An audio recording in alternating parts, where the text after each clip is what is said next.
जमी देख, फलक देख, फजा देख, मशरिक से उभरते हुए सूरज को जरा देख। आप लोगों के सामने सूरज इंजाल साहब अपने ख्याल देगा।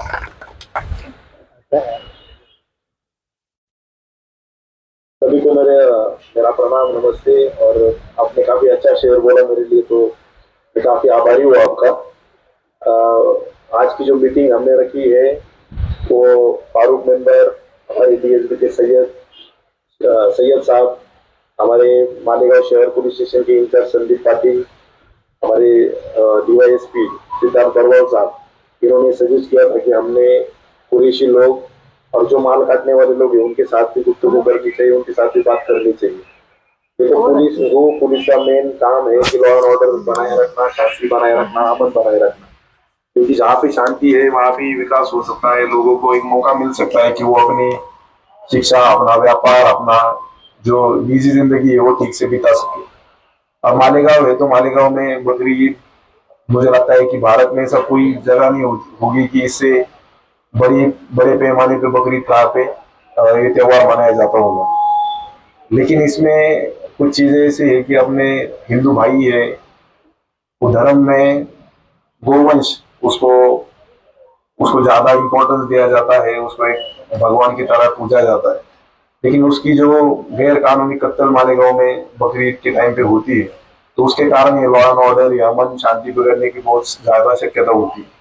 इसलिए हमारा एक फोकस रहता है कि जो कानूनी चीजें है उस पर अमल किया जाए, और जो लोग कानून तोड़ने वाले हैं उनको सजा दी जाए। देखो, मेरा अभी तीसरी बकरीद है मालेगांव में। मैं इसके पहले मालेगांव कैंप का डीवाईएसपी था।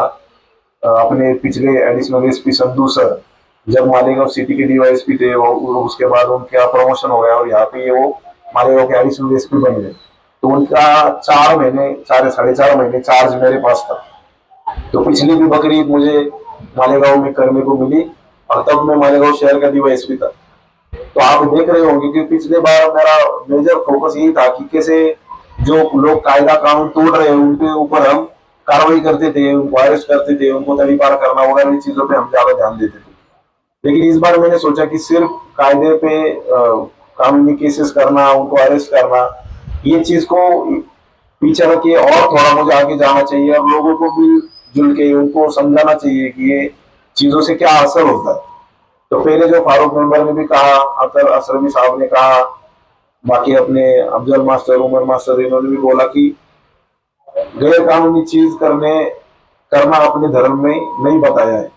अगर हम धर्म के बेसिस पे कोई त्योहार सेलिब्रेट करते हैं तो धर्म ने हमको जो हिदायतें दी है, जो जो पैगाम दिया है, उसके ऊपर में हमने चलना चाहिए।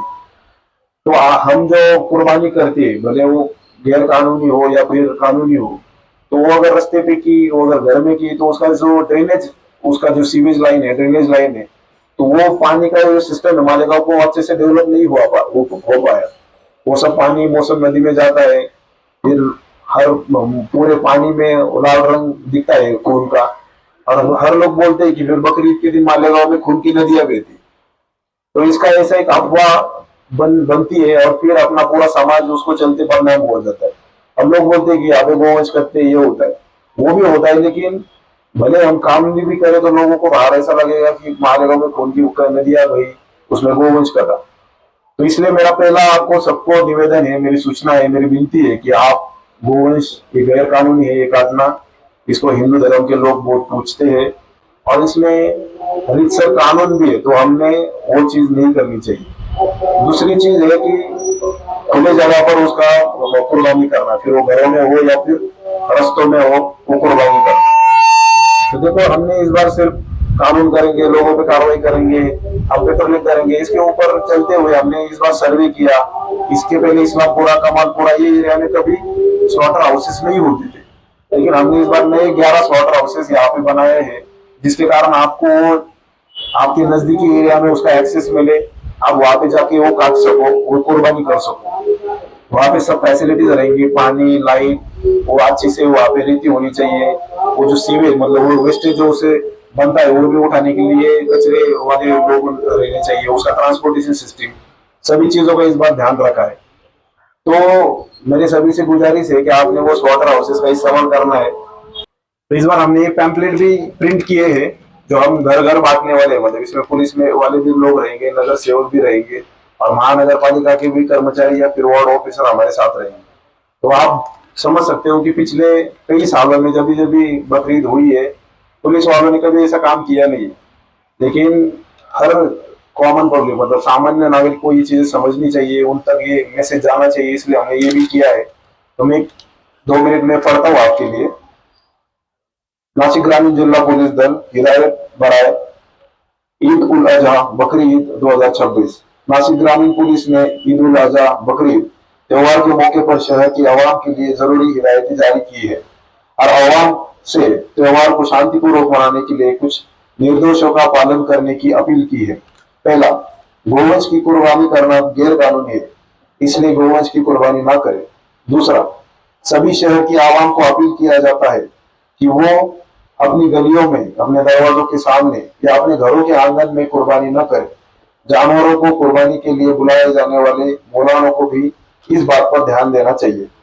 3, मालेगांव महानगर पालिका ने कुर्बानी के लिए जो बुचर खाने, टेम्पररी स्लॉटर हाउसेस बनाए हैं, वही कुर्बानी के लिए जानवर ले जाकर कुर्बानी करे। 4, शहर में साफ सफाई कायम रहे, इसके लिए कुर्बानी के जानवरों के अंग बिना इस्तेमाल वाले हिस्से को कॉर्पोरेशन के गाड़ियों में ही डालें। किसी भी गाड़ी, चौराहे और रस्तों पर या नाली के किनारे खुले मैदान में न फेंके। 5, शहर को साफ रखना हर शहरी की जिम्मेदारी है। कुर्बानी के जानवर का खून, खाल या बचे हुए मांस के टुकड़े किसी भी नाली में न डाले और कुर्बानी की जगह को तुरंत साफ करें। 6, कुर्बानी करते हुए जानवरों की वीडियो, फोटो सोशल मीडिया पर वायरल न करें और ना ही सोशल मीडिया के ऊपर फैलाई गई किसी भी अफवाहों पर ध्यान दें। लास्ट, शहर की शांति और सुव्यवस्था बनाए रखते ही त्योहार मनाएं। वैसे पैम्पलेट और बैनर हम घर घर दे रहे हैं। आखिरी 8 दिन है, 28 तारीख को बकरीद होने वाली है।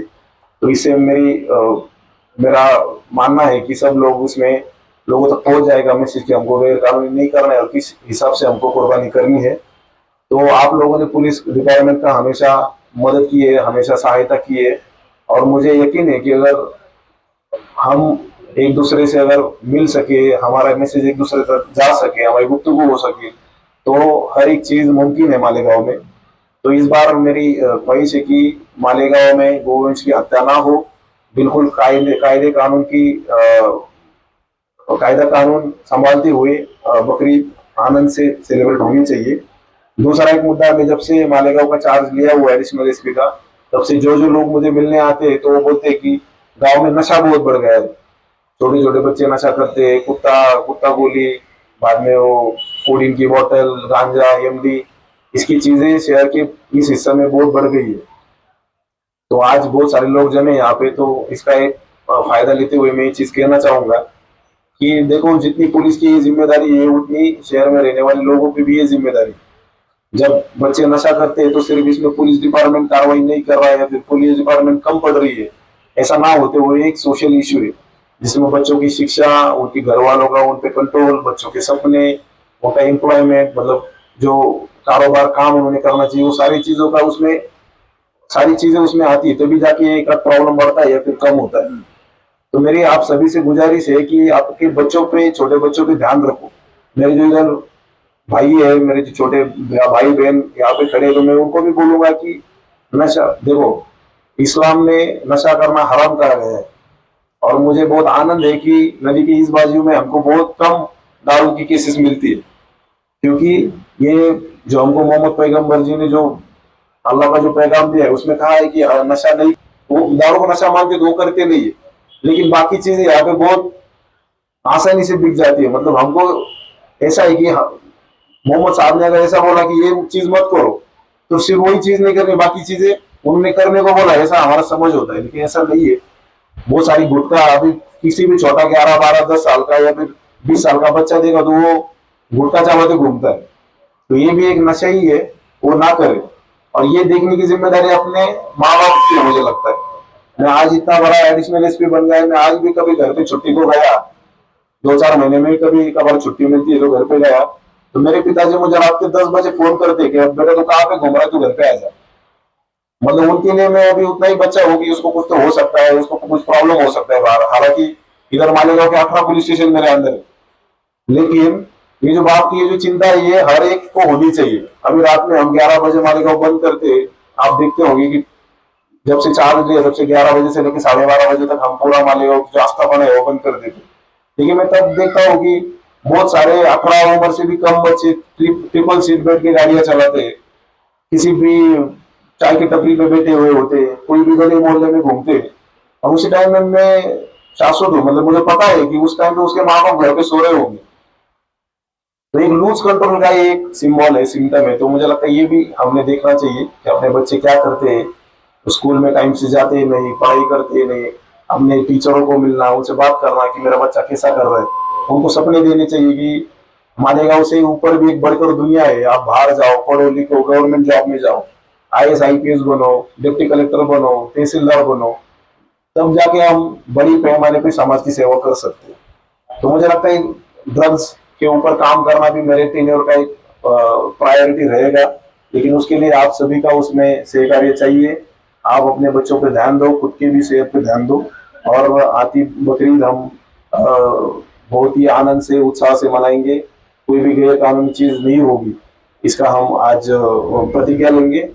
लेकिन इसके चलते मैं एक और चीज बोलना चाहता हूँ, पुलिस वाला हो तो पुलिस वाली चीजें बोलूंगा कि अगर मुझे बकरीद के दिन ऐसा दिखता है कि इतना बोल के भी पर्सनली घर पे जाके पैम्पलेट बांट के, जहाँ पे कभी स्लॉटर हाउसेस बने नहीं थे वहां पे 11 स्लॉटर हाउसेस बना के भी लोग रास्ते पे या फिर घर पे कत्ल कर रहे, तो फिर उस टाइम पे मैं स्ट्रिक्ट से स्ट्रिक्ट एक्शन लूंगा। मेरे लोग पूरे गली मोहल्ले में उस टाइम पे घूमते रहेंगे, और यहाँ पे ड्रोन कैमरा से हम सर्वे करने वाले। ड्रोन कैमरा मतलब जो हवा में ऊपर घूमता है, जो अपने शादी ब्याह में देखा होगा, तो हमने हर एक पुलिस स्टेशन के लेवल पे वो ड्रोन कैमरा मंगवा लिया है, और उससे हम सर्वे करेंगे। और उसमें हमको अगर दिखता है कि कोई कानून तोड़ रहा है तो उस पर कानूनी कार्रवाई करना, ये भी मेरा काम है। तो आप सभी लोग इतने देर समय तक बैठे रहे, हमारी बात सुनी, पुलिस का जो मैसेज है आप तक पहुंचा, इसके लिए मैं आपसे तहे दिल से शुक्रिया करना चाहता हूँ। और आगे भी पुलिस प्रशासन लोगों की सेवा के लिए, उनके खिदमत के लिए है। जो भी कानूनी हमको काम दिए गए हम जरूर करेंगे, और शहर में अमन शांति और विकास कैसा होगा इसके लिए हम, इसके ऊपर हमारा फोकस है। Thank you.